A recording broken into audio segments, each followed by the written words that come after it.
This is Professor Pete Alexander with the Winning at Business and Life podcast, where business leaders share their insights. It is 6 questions in 7 minutes because successful business leaders are busy and rarely have more time to spare. So let's get to it.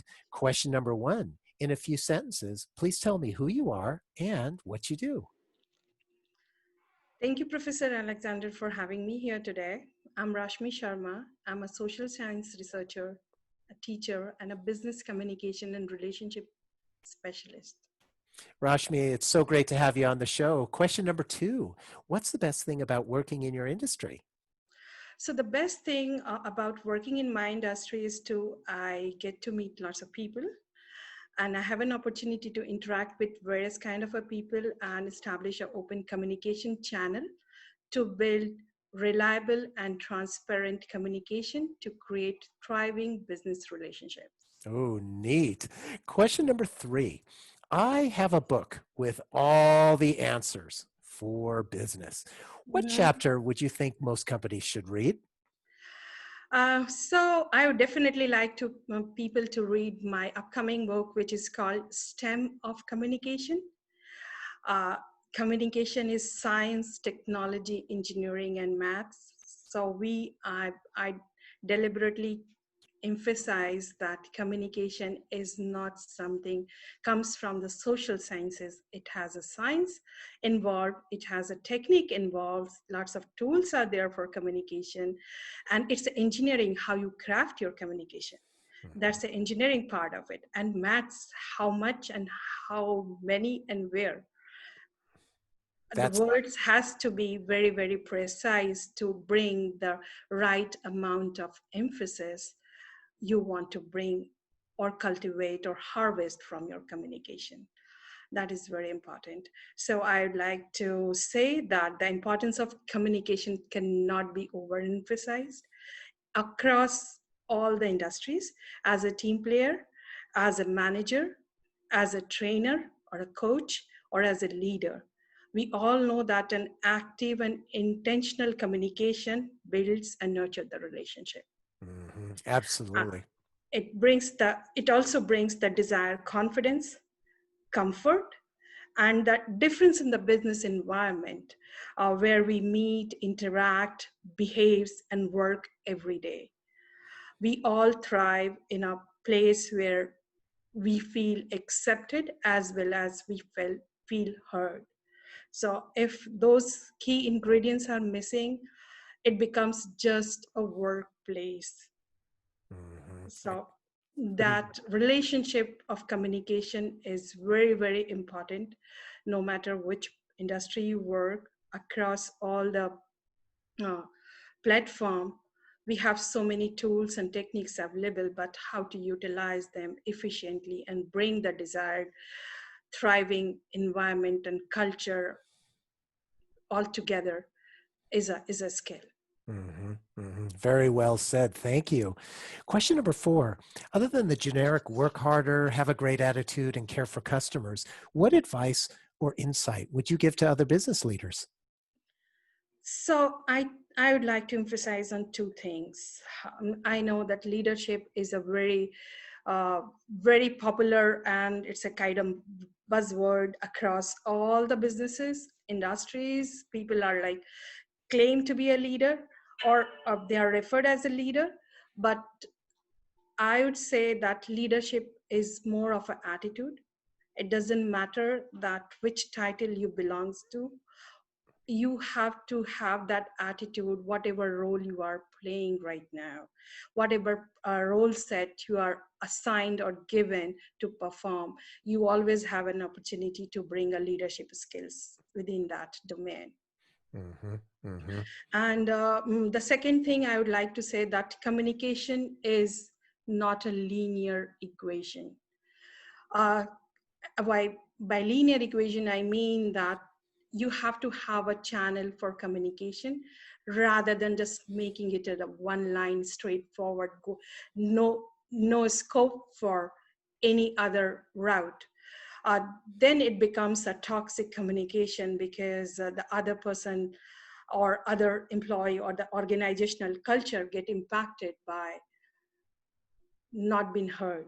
So Mhm. the all the great leaders or the people managers, team leaders, I have only one advice: to be a good listener, to become a good communicator. Once that feeling comes within the perspective of that a team is has a feeling of taking care, that they have a say in what they do every day. They feel they feel inclusive within their team, within their organization, within their organizational culture.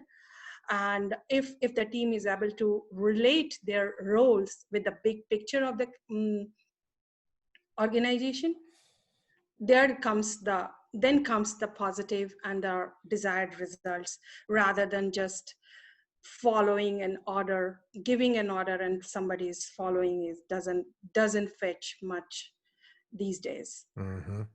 So that is a very key aspect. I call it, it's kind of a derailment, because you are not giving any channel for a two-way communication. So the results got derailed, and over a period of time we lose control over it, because then it's very hard to rebuild the trust and the relationship, because it has never been hurt. Mhm. Very well said. I totally understand, and I like how you emphasize that, as it's not a linear process, just one way communication. It's very insightful. Thank you. Question number 5: what other business leader like yourself would you like to acknowledge and invite to be on my podcast? So as I see that your podcast has a wide variety of people coming and sharing their experiences from a different role set, different titles, I would definitely like to um, see more educational leaders, trainers, coaches, influencers on your podcast. A name which is just right now coming to my mind is Rebecca Morgan, she's a great keynote speaker here in Silicon Valley, and she has lots of publication and lots of insight, business insight, first-hand experiences, and working across the world. So she brings lots of inclusive and diverse experience on the platform. Perfect. I'll reach out to Rebecca. Thank you for that referral.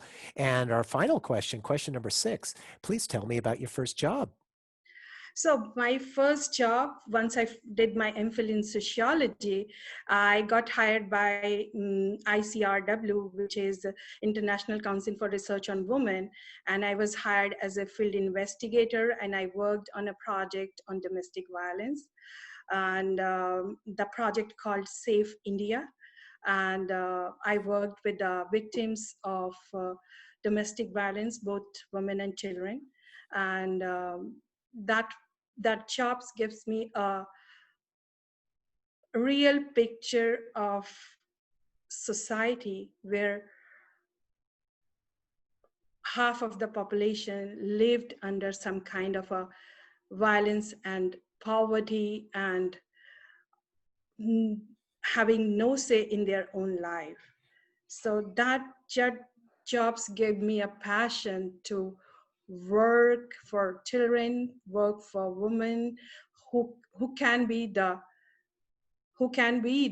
future of our society. Mm, And empowering them, not only we empower their own life, but we empower our community, we empower our society. And not the feeling of not having that say or anything, uh, which not helping them to be a decision maker in their own life, is very overwhelming. And as a young graduate, I had a tremendous emotional ups and downs working with them, but that gave me a passion to work for children forever. I love that. What a powerful story. Thank you for sharing that. So, Rashmi, thank you so much for being on the show. How can people find you? So I'm very active on LinkedIn. You can find me on LinkedIn, Rashmi Sharma, or you can reach me via email, rashmikanve@gmail.com. I will put my email on the chat, so we can keep it on the podcast. Wonderful. So, this is Professor Pete Alexander with the Winning at Business and Life podcast. For more insights and ideas, please go to LinkedIn, YouTube, Facebook, or iTunes and search for the Winning at Business and Life podcast. Thanks for listening. Thank you.